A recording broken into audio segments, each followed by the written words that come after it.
ఎంపీగా ఉండి 2017 నుంచి 2021 లోపు అన్ని అగ్రిమెంట్లు కంప్లీట్ అయిపోయిన RRR road northern part of RRR acquisition కానీ ఏది కానీ ఈ మధ్య కాలంలో దాని అక్వజిషన్ అన్ని అయ్యేటప్పుడు గవర్నమెంట్లో ఉన్నటువంటి బీజేపీ ఇక్కడ గవర్నమెంట్ ఉన్న బీఆర్ఎస్ పార్టీ అలైన్మెంట్ గురించి పట్టించుకోకుండా అలైన్మెంట్ని ఫైనల్ చేసినాక ఈ అలైన్మెంట్ అనేది ఈరోజు వాస్తవంగా మార్చడానికి ఛాన్సే లేదని తెలిసినటువంటి వ్యక్తి లక్ష్మణ్ గారు. ఎందుకంటే అంతకంటే సీనియర్ సెంట్రల్ గవర్నమెంట్లో క్రియాశీలకంగా ఉంటూ గడ్కరీ గారు నేషనల్ హైవేస్ మినిస్ట్రీలో ఉన్నారు.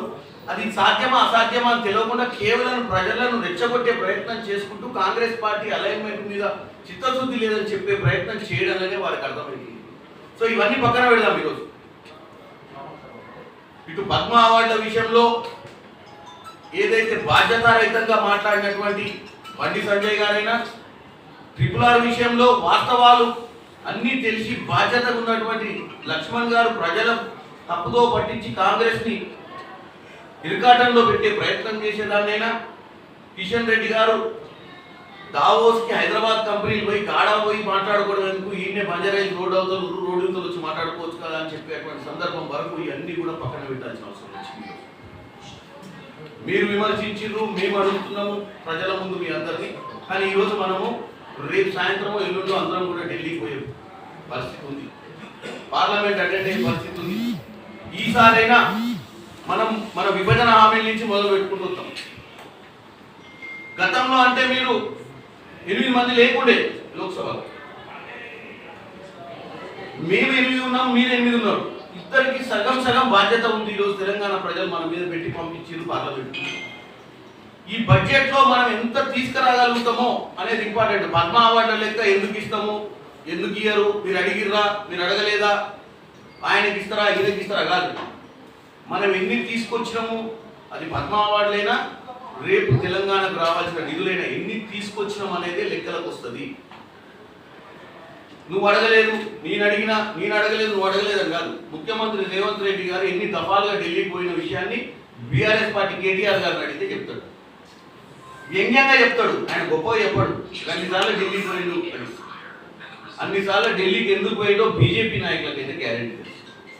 ప్రతిసారి అక్కడ క్యాబినెట్ మినిస్టర్లను రేవంత్ రెడ్డి గారు కలిసి రాష్ట్ర పరిస్థితులను వివరించుకుంటూ రాష్ట్రంలో ఏం కావాలి రాష్ట్రానికి ఈగోస్కు పోకుండా, మేము కాంగ్రెస్ వాళ్ళు బీజేపీ మేము పోయి వాళ్ళని కలవడం ఏంటి అని గత ముఖ్యమంత్రి మాదిరిగా నియంత పోకుండా ప్రజాస్వామ్యంలో ప్రజలు గెలిపించిన తర్వాత రాజకీయాలు అనేది ఎన్నికల వరకే, ఎన్నికలైనాక ప్రజా సమస్యల కోసము మనం ఎంత దిగైనా కానీ పనిచేయాలి, ప్రజలకు మనం అకౌంటబుల్ అని చెప్పి మా ముఖ్యమంత్రి రేవంత్ రెడ్డి గారు ఎన్నో వేదికల మీద ఈ విషయాన్ని తెలియజేసారు. ఈరోజు 8 మంది బీజేపీ ఎంపీలకు 8 మంది కాంగ్రెస్ ఎంపీలు ఈరోజు రానున్న నెల అంటే ఇప్పుడు 12 రోజులు 13 రోజులు ఈ సమావేశాలు నడుస్తాయి. తర్వాత మళ్ళీ మార్చిలో మొదలై ఏప్రిల్ కల్లా మన బడ్జెట్ అనేది క్లారిటీ తోటి రాబోతుంది. కాబట్టి ఈ సమయంలో మనం మాట్లాడాల్సిన అవసరం ఉంది. మనం అందరం కలిసి కూర్చున్నా తప్పులేదు. మనం అందరం కూర్చొని స్టేట్ గవర్నమెంట్లో ఉన్నటువంటి ప్రిన్సిపల్ సెక్రటరీలను, ఇక్కడ ఉన్నటువంటి చీఫ్ సెక్రటరీ గారిని అందరినీ సంప్రదించి మనకు ఏం అవసరం మన రాష్ట్రానికి అనేది బీజేపీ వాళ్ళు కూడా ఈరోజు కలెక్టివ్గా కాంగ్రెస్ పార్టీ ఇక్కడ అధికారంలో ఉందనేది మర్చిపోయి మన రాష్ట్రానికి ఏం చేస్తే బాగుంటుందని ఒక ఆలోచనతో ఢిల్లీకి పోయి పనిచేయాల్సిన అవసరం ఉందని తెలియజేస్తుంది. పాలమూరు రంగారెడ్డి లిఫ్ట్ ఇరిగేషన్ని జాతీయ హోదా కోసం నుంచి మొదలు పెడితే విభజన హామీలో ఐఐఎం ఆంధ్రప్రదేశ్కి ఆల్రెడీ వచ్చింది, మనకు రాలేదు. బయ్యారం స్టీల్ ప్లాంట్, ఈరోజు చిన్న విషయాలు ఐపీఎస్ క్యాడర్ రివ్యూ కూడా 2021 నుంచి పెండింగ్ ఉంది మనకు. ఇట్లా అంశాలు చాలా ఉన్నాయి. ఈ అంశాలన్నీ కూడా మీ దృష్టిలో ఉన్నాయి, మా దృష్టిలో ఉన్నాయి. మీరు ఇంకా అధికారంలో మొన్ననే నేను మా ఎంపీలు మా ముఖ్యమంత్రి గారితో వెళ్ళి ఈ విషయాలను రాష్ట్రం నుంచి క్యాబినెట్ మినిస్టర్గా ఉన్నటువంటి కిషన్ రెడ్డి గారి ఇంటి దగ్గర చర్చ కూడా చేసినాం అన్ని అంశాల మీద. ఆ లెటర్ కూడా మీకు మేము రిలీజ్ చేయడం జరిగింది గతంలో. ఇప్పుడు ముఖ్యంగా ఈ బడ్జెట్లో మన రాష్ట్రానికి మీ అందరికీ తెలుసు హైదరాబాద్కి RRR అనేది ఒక లైఫ్ లైన్. హైదరాబాద్ RRR కి సంబంధించి 34,367 కోట్లు అందాక మనకు ఖర్చు వస్తుందని గడ్కరీ గారిని కలవడం జరిగింది. గత ప్రభుత్వంలో నార్థన్ పార్ట్ అక్వైజిషన్ అయిపోయింది, సదర్న్ పార్ట్ అక్వైజిషన్ కోసం కూడా మనం వీలైనంత మటుకు ఈ 350 కిలోమీటర్ల ఈ రింగ్ రోడ్ ట్రిపుల్ వల్ల తెలంగాణ రాష్ట్రానికి ఇది ఒక life line. Total Telangana 50% urbanisation అవ్వడానికి ఈ యొక్క రీజనల్ రింగ్ రోడ్ చాలా ఇంపార్టెంట్. దీని మీద మనం డెఫినెట్గా చర్చ చేయాల్సిన అవసరం ఉంది. ఈ సెషన్లో దీనికి సంబంధించిన బడ్జెట్ని కేటాయించుకునే ప్రయత్నం చేయాల్సిన అవసరం ఉంది, ఈ ప్రాజెక్ట్ డిలే కాకుండా. అలాగే ఈ రీజనల్ రింగ్ రోడ్తో పాటు ఏవైతే రేడియల్ రోడ్స్ అంటే ఇంటర్నల్గా మనం టౌన్షిప్స్ బిల్డప్ చేసుకోవడానికైనా ఇప్పుడున్నటువంటి ఓఆర్ఆర్కి ట్రిపుల్ ఆర్కి మధ్యన ఈ రేడియల్ రోడ్స్ కోసం కూడా మనం ప్రపోజల్స్ చేయడం జరిగింది. ఈ రేడియల్ రోడ్స్ కూడా మనం కంప్లీట్ చేసుకున్నట్టయితే హైదరాబాద్ నగరం మొత్తం కూడా అంటే ఈరోజు చౌటుప్పల్ అవతల నుంచి అంటే దగ్గర మన హైదరాబాద్ 70 కిలోమీటర్ల దూరం దాకా కూడా అన్ని ఊర్లు కూడా ఈరోజు పట్టణాలు అయితే ఈ రేడియల్ రోడ్స్ రావడం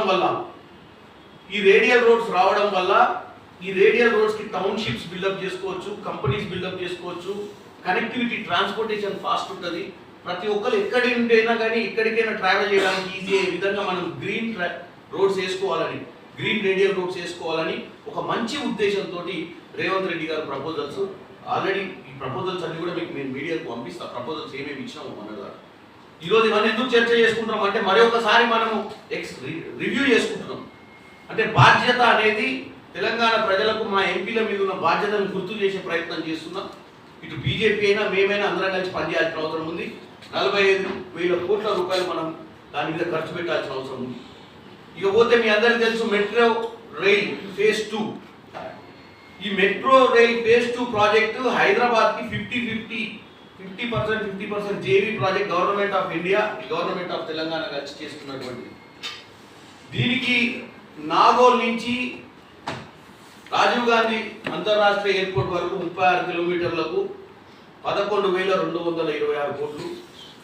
తర్వాత రాయదుర్గం నుంచి కోకాపేట నియోపోలిస్ అంటే ఇప్పుడు కొత్తగా ఎక్కడైతే సిబిఐటి దగ్గర బిల్డ్ చేసినటువంటి అక్కడ దాకా కూడా ట్రాన్స్పోర్ట్ కనెక్షన్ బిల్డప్ చేయాలని అది 11.6 కిలోమీటర్స్, దానికి 4,318. ఎంజీబీఎస్ ఇక్కడ మహాత్మా గాంధీ బస్ స్టాండ్ నుంచి చంద్రాయనగుట్ట వరకు 7.5 కిలోమీటర్స్కి 2,741 కోట్లు. మియాపూర్ నుంచి పటాన్చెరు వరకు 13.4 కిలోమీటర్లు 4,107 కోట్లు. ఎల్బీ నగర్ నుంచి అయత్ నగర్ 7.1 కిలోమీటర్స్కి 1,877 కోట్లు. అంటే ఈ ప్రపోజల్స్ని మనం ఎందుకు ఈసారి మనం పార్లమెంట్లో ఇవన్నీ కూడా అప్రూవ్ చేయించుకోవాలి. ఎందుకంటే ఈ బడ్జెట్ అనేది మళ్ళీ చాలా రోజుల తర్వాత వచ్చేది. ఈ బడ్జెట్ ముందే మనము కిషన్ రెడ్డి గారికి లెటర్ ఆల్రెడీ ఇచ్చినాము. ఈ మెట్రో రైలు, ఈ ట్రిపుల్ ఆర్, ఈ రేడియల్ రోడ్స్ తోటి హైదరాబాద్ నగరం వాస్తవంగా ఒక గ్లోబల్ సిటీ అయ్యే అవకాశం. ఈ గ్లోబల్ సిటీ చేసుకోవాల్సినటువంటి అవసరం, ఎందుకంటే ఇది ఓన్లీ హైదరాబాద్ డెవలప్మెంట్కే కాదు, ప్రతి ఊరు ఇటు పోతే కరీంనగర్ నుంచి అయినా, ఇటు పోతే మెదక్ పైన ఉన్నటువంటి సంగారెడ్డి జైరాబాద్ నుంచి అయినా, ఇటు పోతే మహబూబ్ నగర్ ఆలంపూర్ దాకా కూడా ఈ రింగ్ రోడ్ డెవలప్ చేసుకున్నప్పుడు అందరికీ హైదరాబాద్ దగ్గర అయిపోతుంది. 60-70 కిలోమీటర్స్ డయామీటర్లో అందరూ కూడా హైదరాబాద్కి రీచ్ అయినట్టే. మనం ఎప్పుడైతే ట్రిపుల్ ఆర్ రీచ్ అవుతామో ట్రిపుల్ ఆర్ నుంచి హైదరాబాద్ సెంటర్కి దగ్గర 40-50 కిలోమీటర్లు ఉన్నా మనకు రింగ్ రోడ్ కనపడగా మనకు హైదరాబాద్